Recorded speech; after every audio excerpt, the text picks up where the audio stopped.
नमस्कार, स्वदेश न्यूज की खास पेशकश में आप सभी का स्वागत है। मैं हूं आपके साथ भागीरथ साहू। कालों के काल बाबा महाकाल जिस पवित्र नगरी उज्जैन में विराजे हैं, वहां से एक ऐसी घटना सामने आ रही है जो मानवता को झकझोरी नहीं रही है। हमारे सभ्य कहे जाने वाले समाज के मुंह पर तमाचे से ज्यादा बड़ा है। तभी तो स्वदेश न्यूज पे कह रहा है, महाकाल माफ करो, हम शर्मिंदा है। शर्मिंदगी की वजह बड़ी भी है, घिनौनी है, पाशविक भी है। दरिंदगी की हदें भी पार करने वाली है तो हैवानियत की पराकाष्ठा भी है।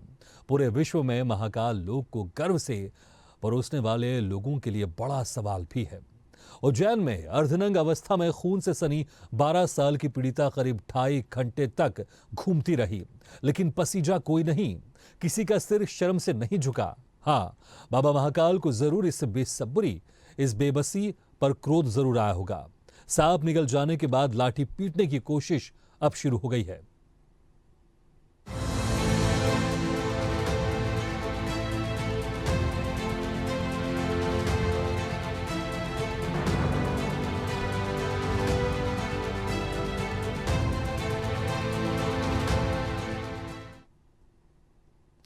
उज्जैन शहर में 12 साल की लड़की के साथ दरिंदगी का मामला सामने आया।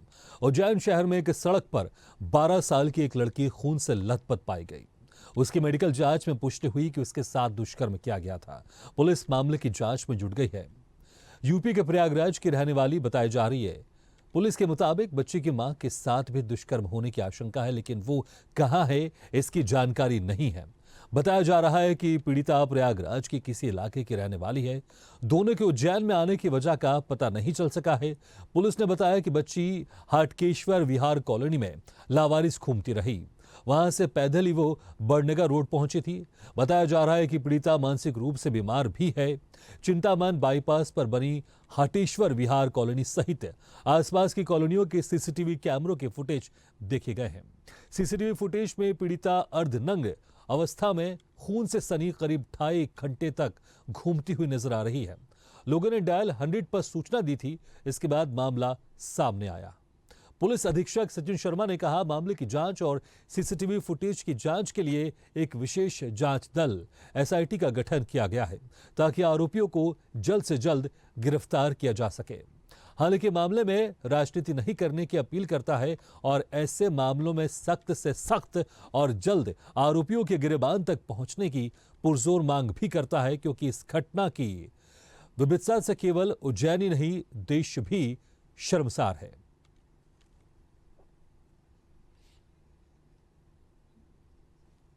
उज्जैन में जो हुआ उसने पूरे मध्य प्रदेश और देश की आत्मा को शर्मसार कर दिया।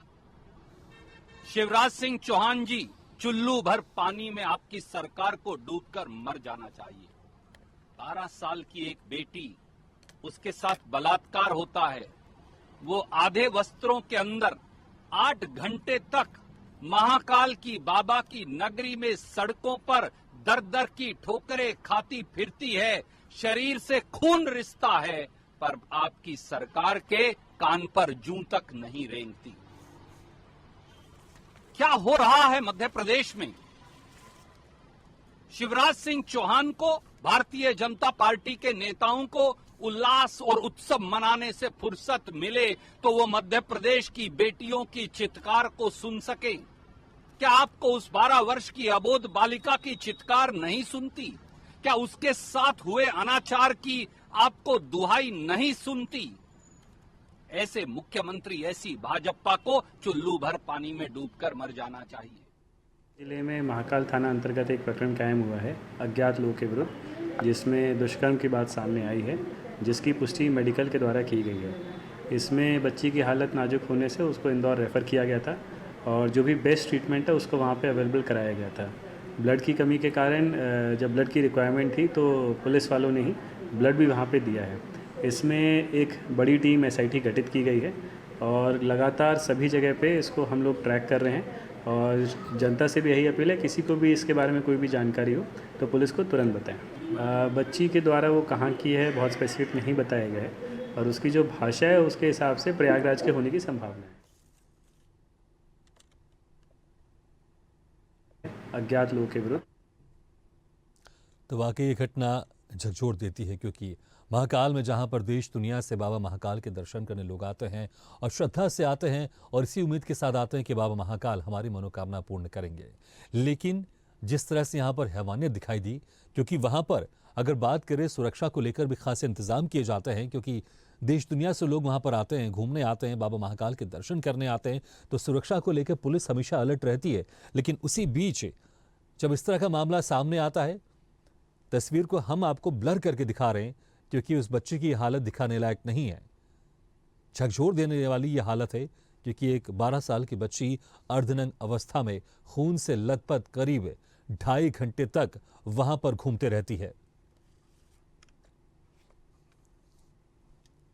और हालांकि मेडिकल जांच में इस मासूम बच्चे के साथ दुष्कर्म की घटना सामने आई है और ऐसा भी अंदेशा लगाया जा रहा है कि इसकी मां के साथ भी दुष्कर्म हुआ है। हालांकि इसकी मां कहां है, इस मासूम बच्चे की मां कहां है, अभी इसका कुछ भी पता नहीं चल सका है।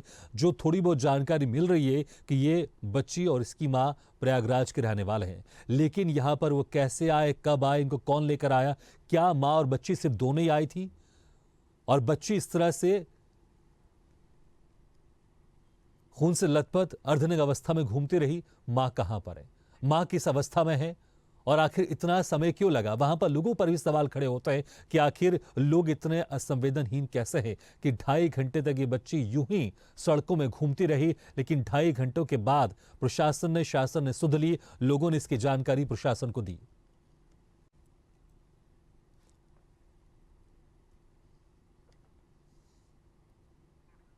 हालांकि प्रारंभिक तौर पर जो जानकारी मिली है, बताया जा रहा है कि बच्ची थोड़ी मानसिक रूप से बीमार है, लेकिन कई सवाल खड़े होते कि आखिर वो दरिंदे कौन हैं जिन लोगों ने ऐसी हैवानियत की है कि एक मासूम सिर्फ 12 साल की बच्ची जो मानसिक रूप से थोड़ी सी बीमार भी है, उसके साथ ऐसी दरिंदगी करने की कोई सोच भी कैसे सकता है। शर्मसार कर देने वाली ये घटना है। पुलिस हालांकि दावा कर रही है कि जल्द इस मामले में पूरा खुलासा किया जाएगा और उन आरोपियों को पकड़ा जाएगा, लेकिन सवाल यह भी है कि आखिर वो डर क्यों नहीं है ऐसे लोगों के अंदर जो इस तरह की घटना को करने से पहले सोचते भी नहीं है और उसके अंजाम को लेकर भी वो ख्याल नहीं रखते कि आखिर उनका अंजाम क्या होगा। और ऐसी पवित्र नगरी में जहां पर बाबा महाकाल के दर्शन करने देश दुनिया से लोग आते हैं, आशीर्वाद मांगने आते हैं, जहां पर पुलिस भी अलर्ट रहती है, और इस दौरान एक ऐसी घटना सामने आ जाए कि 2.5 घंटे तक एक मासूम बच्ची अर्धनग्न अवस्था में खून से लथपथ घूमती रही।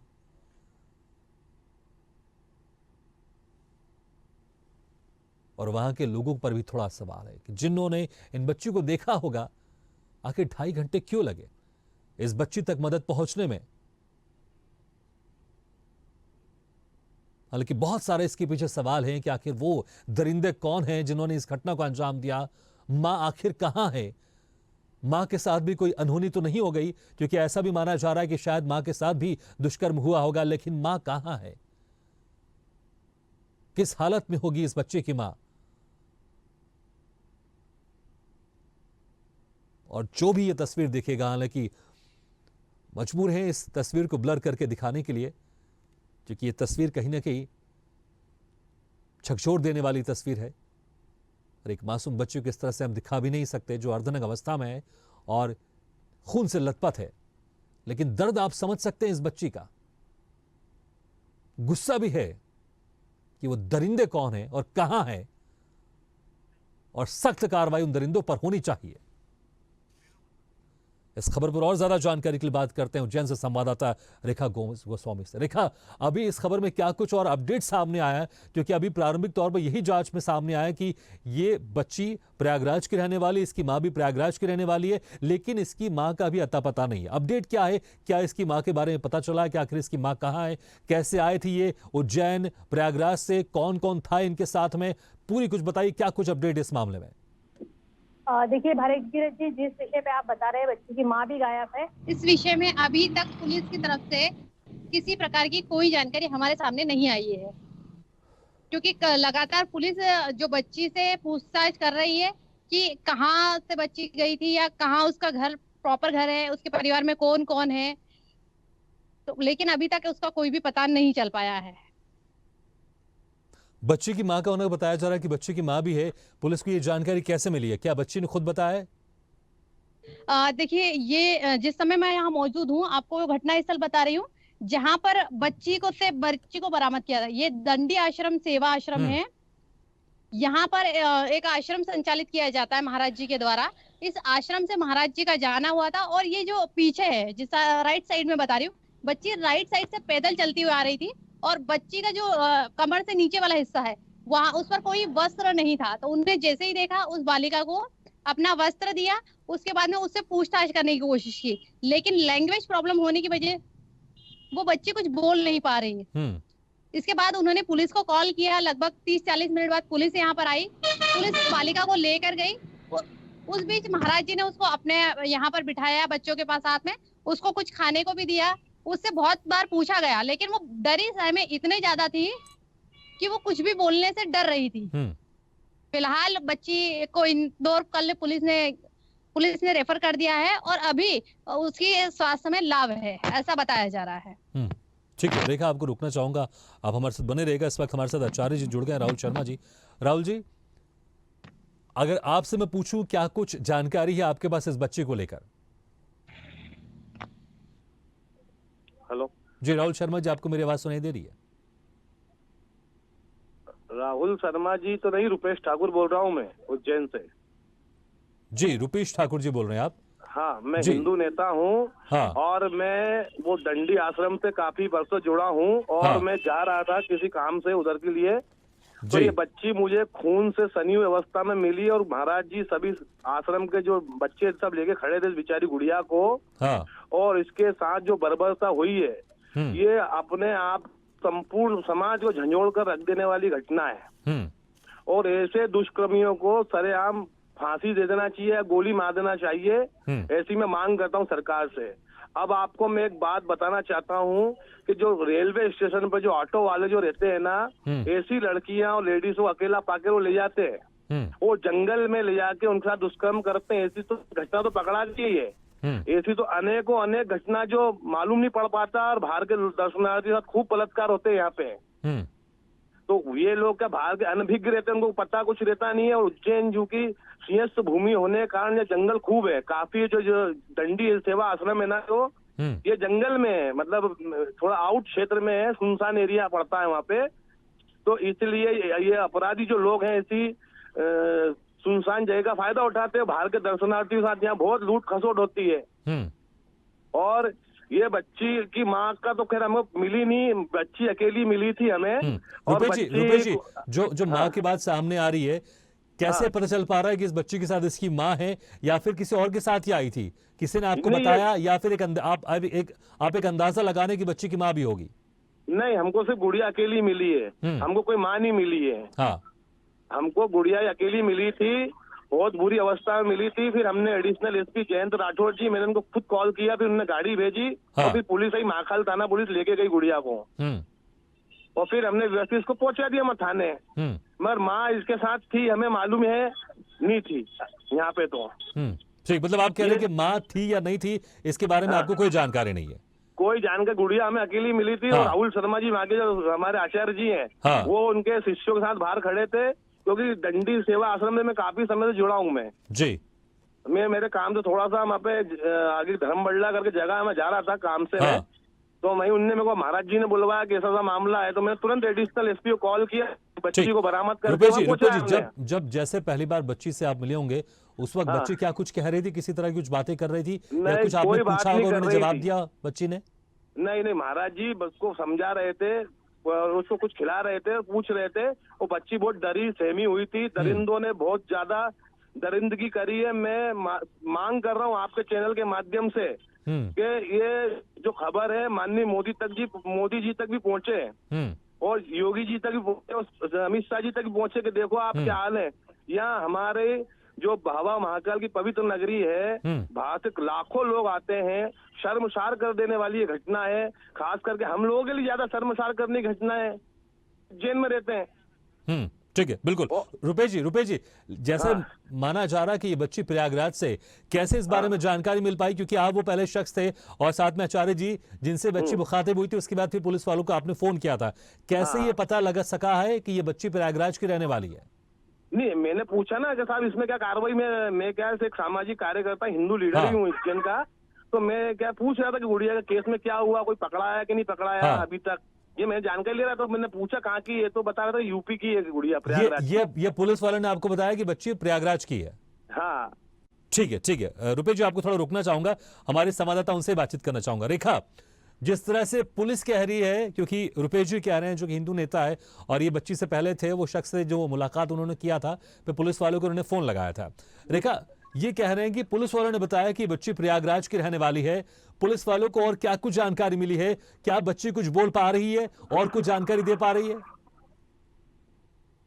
देखिए भागीरथ जी, जो बच्ची है उसमें साफ साफ दिखाया गया है कि बच्ची के साथ दुष्कर्म तो हुआ है। अब उसके साथ उसकी माँ के बारे में, क्योंकि बालिका उस समय बहुत डरी सहमी थी, उसके बाद में जब इलाज उसका हुआ प्रॉपर, तो हो सकता है बच्ची ने ही पुलिस को बताया और पुलिस के बताने के बाद ही अब ये मीडिया में खबर आ रही है कि उसकी माँ भी यहाँ पर उसके साथ आई थी और उसके माँ के साथ भी गलत हुआ है। हो सकता है कि वो लोग यहाँ दर्शन करने के लिए यहाँ उज्जैन आए हो, अकेले आए हो, तो हो सकता है इसका किसी ने फायदा उठाते हुए उनको किसी घने जंगल में, क्योंकि ये जिस स्पॉट पे मैं खड़ी हूँ, इससे आगे तक यहाँ पर कोई मकान नहीं है, मतलब कुछ आश्रम ही है और ये जंगली एरिया आता है, मतलब जंगल जैसा एरिया है। तो हो सकता है कि उनके साथ किसी प्रकार की दरिंदगी की गई और ये बालिका भी हो सकता है कि इसको मारने की कोशिश की गई हो, लेकिन किसी प्रकार से ये बालिका उनके चंगुल से भाग गई हो और सामने आ गई हो लोगों के। रुपेश कह रहे थे, जो रुपेश ठाकुर जी जुड़े हमारे साथ, वो कह रहे हैं कि यहाँ पर जो ऑटो वाले हैं वो उनके ऊपर एक शक पैदा कर रहे थे, उनके ऊपर वो शक कर रहे थे कि संदिग्ध रहते हैं वो, और कई बार ऐसी घटना वहां पर पहले भी आ चुकी है। जी बिल्कुल सही कहा भागीरथ जी, क्योंकि संदिग्ध इसलिए क्योंकि आपको बता दें कि कुछ समय पहले भी उज्जैन को शर्मसार करने वाला एक मामला हुआ था, जिसमें एक 4 साल की बालिका के साथ भी गलत हुआ था। इसके बाद में एक ऑटो वाला, एक मूक बधिर, यानी कि वो मेंटल भी बालिका ठीक नहीं थी और बोल भी नहीं पा रही थी, उस बालिका को लेके घने जंगल में चला गया था। वो तो परिवार और पुलिस की सतर्कता के चलते ये मान के चलिए उस बच्ची की जान बच गई उस समय और उसके साथ कोई गलत नहीं हुआ। अगर उस समय भी अगर पुलिस और प्रशासन ध्यान नहीं देता तो शायद वो बालिका भी आज ये मान के चलिए कि वो किसी कोमे में होती है, किसी सदमे में होती है आज। रेखा, लेकिन तो सवाल यहाँ पर बिल्कुल रेखा, लेकिन पुलिस प्रशासन पर सवाल खड़ा होता है कि अगर कोई वहां पर आ रहा है, क्योंकि धर्म नगरी है और यहाँ पर लोग दूर दराज से दूसरे देश से भी लोग आते हैं, दर्शन करने आते हैं बाबा महाकाल के, तो ऐसी जगह जहां पर ऑटो की व्यवस्था है, जहां पर ऑटो स्टैंड होगा, वहां पर सुरक्षा कुछ इंतजाम तो होने चाहिए। अगर कोई दूसरे स्टेट से या कोई दूसरी जगह से आ रहा है तो जो वहां पर ऑटो वाले हैं, कोई ऐसे संदिग्ध ना हो, कोई उसमें आपराधिक प्रवृत्ति वाले ना हो, इसकी जांच पड़ताल पुलिस वाले को तो करनी चाहिए ना। आखिर वही ऑटो वाले हो जिनका प्रॉपर तरीके से वेरिफिकेशन हुआ हो और उसके बाद वहां पर उन्हीं को खड़ा होने की इजाजत दी जाए, और वही जो वहां पर लोग आते हैं दूसरे देश से या दूसरे राज्यों से, उनको वो ले जा सके बाबा महाकाल के दर्शन करने या उज्जैन घुमाने। वेरिफिकेशन क्यों नहीं होता? अगर वेरिफिकेशन होता तो मुझे लगता है जो शक पैदा किया जा रहा है अभी रुपेश ठाकुर की तरफ से, और जैसा आपने पहले भी जिक्र किया कि एक ऑटो वाले की तरफ से ऐसी दरिंदगी कर दी गई थी, तो क्या वेरिफिकेशन नहीं होता है? वहां पर कोई भी आकर खड़ा हो सकता है, चाहे उसका आपराधिक मानसिक प्रवृत्ति का आदमी भी हो। वो सवाल उठाया बहुत ही अच्छा सवाल है। बिल्कुल ये होना चाहिए कि अगर यहाँ पर जितने भी ऑटो चल रहे हैं, क्योंकि महाकाल लोक बनने के बाद में उज्जैन में ऑटो की संख्या 1500 से 2000 पहुंच गई है। यहाँ पर सभी प्रवृत्ति के आपको गांजा पीने वाले, बलात्कारी, 302 करने वाले सभी मिलेंगे। लेकिन बात ये आती है कि क्या उनको सजा काटने के बाद में प्रशासन भी थोड़ा सा उनकी तरफ नर्म इसलिए होता है क्योंकि उनको भी घर चलाना है, तो वो एक शपथ लेते हैं, क्योंकि पुलिस प्रशासन भी उनको शपथ दिलाता है कि इस प्रकार की आप कोई घटना नहीं करोगे।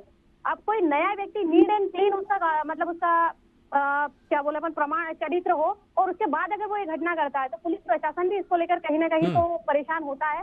और पुलिस प्रशासन भी ये मान के चलिए कि कई बार ऑटो ड्राइवर जो होते हैं, इनकी जो लीडरशिप होती है, इनसे कई बार टीम से बात भी करते हैं, लेकिन इस प्रकार की जो घटनाएं आ रही है उससे वाकई में आप सही कह रहे हैं कि पुलिस विभाग को इसकी ओर, जो ऑटो संचालक है, इसकी ओर ध्यान देने की जरूरत है। ठीक है, बिल्कुल। रेखा, आपको रुकना चाहूंगा, इस वक्त हमारे साथ आचार्य जी जुड़ गए हैं, राहुल शर्मा जी। राहुल जी, आपको मेरी आवाज सुनाई दे रही है?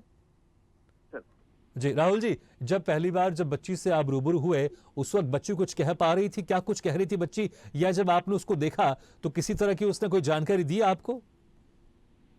जैसे ही मेरे आश्रम के गेट के सामने मेरा जाना हुआ, उसका उधर से आना हुआ, मेरे से 10 कदम दूर थी वो। मुझे इमरजेंसी का मीटिंग में जाना था, लेकिन मैंने सब काम रोक करके अपनी बाइक से नीचे उतर के उससे मेरे सामने आई। मैंने उससे पूछा तुम कौन हो, उसको नीचे भाग का कोई वस्त्र नहीं था उसके पास। मैंने अपना ऊपरी वस्त्र उतार कर उसे दिया अपने शरीर ढकने के लिए। वह बार बार कहीं जाने के लिए कह रही थी, मुझसे दूर जाने के लिए, यानी वो बहुत भयभीत लग रही थी, यानी वो बहुत डर रही है। लेकिन मैं उसे विश्वास दिलाता रहा कि आप कुछ देर ठहरिए, कुछ देर ठहरिए। मैंने महाकाल थाने में कंप्लेन दर्ज करवाई, 100 नंबर पे कंप्लेन दर्ज करवाई। मैंने कई बार उससे पूछने का प्रयास किया कि आप कहाँ से हो, आपका कोई घर का माता पिता का मोबाइल नंबर आपको याद है क्या, या आप माता पिता का नाम याद है, आप यहाँ कहाँ से आई। पेन कापी भी दिया उसे हाथ में कि भाई तुम यदि बोल नहीं पा रही हो तो लिख के बताओ, लेकिन वरना तो बोल पाई और न लिख पाई। बोल जरूर रही थी कुछ, लेकिन वो लैंग्वेज हमें समझ में नहीं आ रही थी।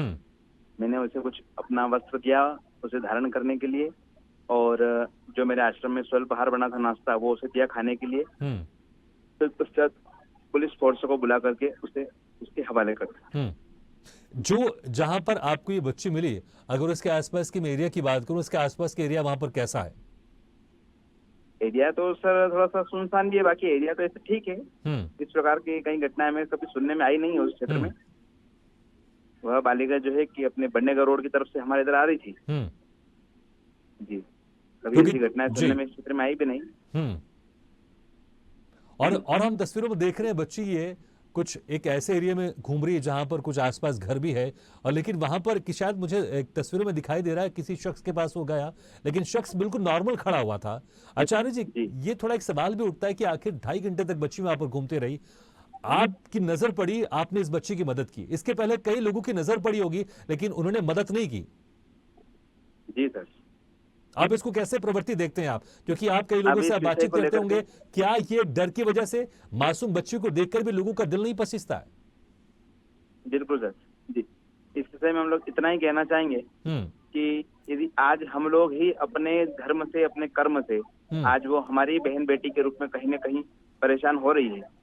आज हम लोग क्या है, अपने सदस्य को छोड़कर अन्य समुदाय को हम अलग समझते हैं, परिवर्तित समझते हैं। अब ये हम लोगों को ऐसा देख करके, जैसा आप बता रहे हैं कि उन्होंने बच्ची ने उनसे मदद मांगी लेकिन वो लोग मदद नहीं कर पाए, जो लोगों ने एक घृणा करी उन्होंने बहुत गलत किया है। ऐसा हम लोगों को नहीं करना चाहिए। भारतीय लोगों को हमारा धर्म है जो है कि को मदद की आवश्यकता पूर्णतः मदद करे। मुझे भी कहीं इमरजेंसी मीटिंग में जाना था गुरुकुल के कार्य से, लेकिन मैं वहां न जाकर के मेरा समय पूरा उस बच्ची को दिया। 1.5 घंटा पूरा समय मैंने, जब तक प्रशासन वहां नहीं आई तब तक मैं इस बालिका के पास ही खड़ा रहा। बिल्कुल। पुलिस की तरफ से किस तरह का सहयोग देखने को मिला था? जब पुलिस आई, बच्ची से बातचीत कर रही थी, क्या पुलिस प्रशासन का पूरा सहयोग देख रहे थे आप?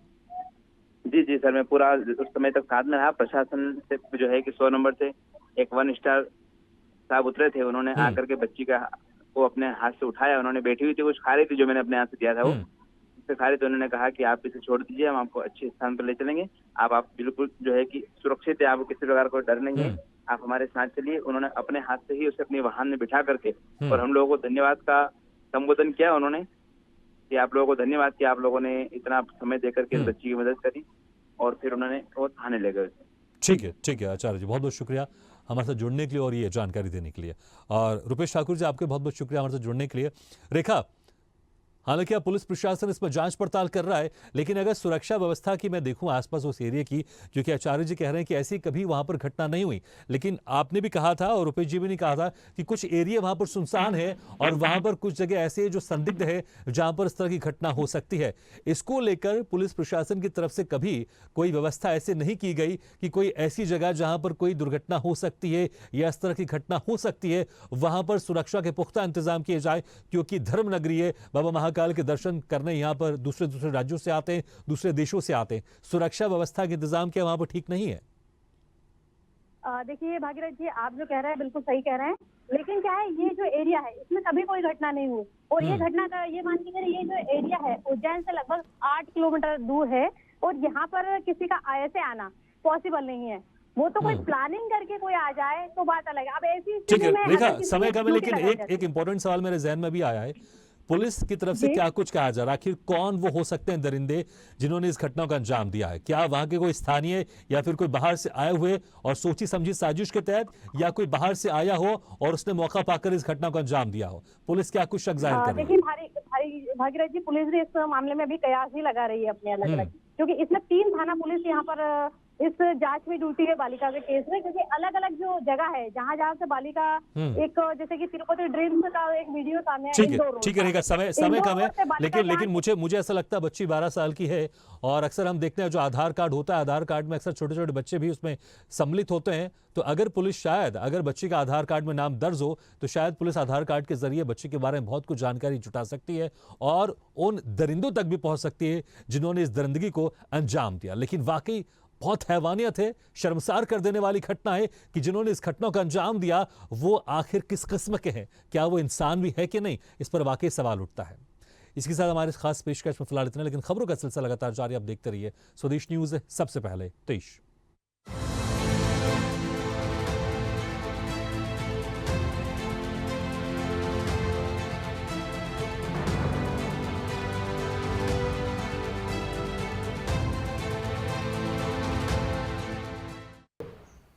ऐसे ही वीडियो के लिए लाइक करें, शेयर करें, फॉलो करें और YouTube पर जाकर सब्सक्राइब करें और बेल आइकन को दबाना ना भूलें। और ताजा तरीन अपडेट के लिए स्वदेशलाइव.com पर जरूर जाएं।